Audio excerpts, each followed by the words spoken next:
Okay, so this is the paper I'm using for my next project. I have 10 pieces, I have the 10 types of paper and 3 of each kind, so that makes 30. And so I'm going to start off with this square piece of paper, and I'm going to fold it. Now the one thing I like to do is I like to square it up before I commit. So I'm going to hold this square as I can, and then I commit over here. And I do the same thing over on the other side, square it up, tap it, make sure it looks good to you, and then commit. You can do that in the middle too if it makes you feel good.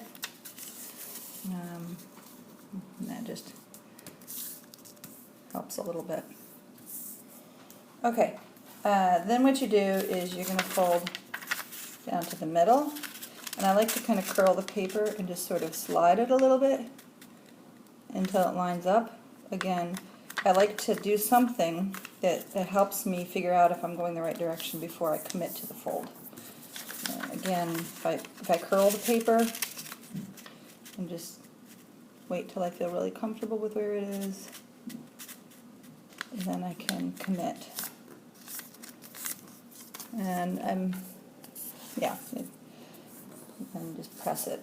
Okay. And then you want to open it up. So at this point, this is what you've got.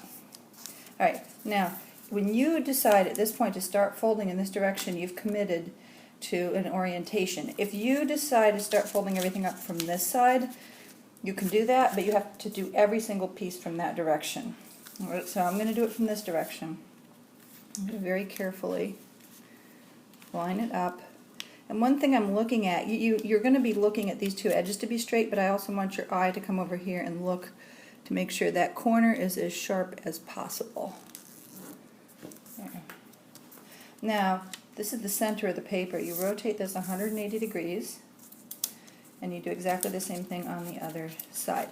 Now, this tip should just come right up there. Now, if your paper isn't perfectly flat, so see, this is good origami paper. You can tell even the pattern repeats properly. But if you're using the paper I gave you in class, it's not going to happen like that. There's going to be a gap in there and all this stuff. But that's because you're not using like official origami paper. Okay, so now what you're going to do is you're going to open this back up again. And you're going to fold this guy like so. And you're going to fold this guy like that. Alright, now this goes under the flap like that. Now this guy gets tucked in. There you go, fold that in. At this point, you'll know how well you've done. You'll get a feel for it. It's not perfect. What I'm doing is I'm looking at the camera actually. I'm not looking at the paper, so that's why it's not that good.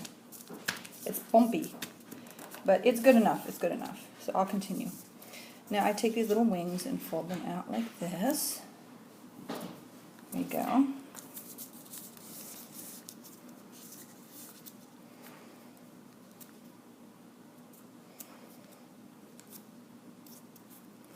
You don't have to be too precise. When I started doing this, I was trying to figure out, well, am I bisecting this angle? Am I trisecting the angle? What am I doing? And I worried too much about it. You don't have to worry about it. Whatever you do is fine. It's just pretty. Flip this over and fold up to here. Press.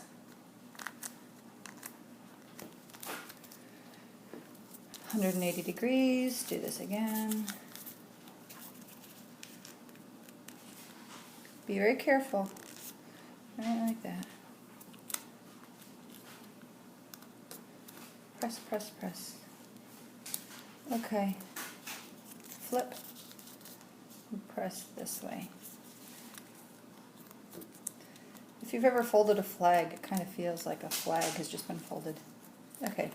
Now this is the finished unit, and you should be aware that when we put the pieces together, see how these two pieces are popping up?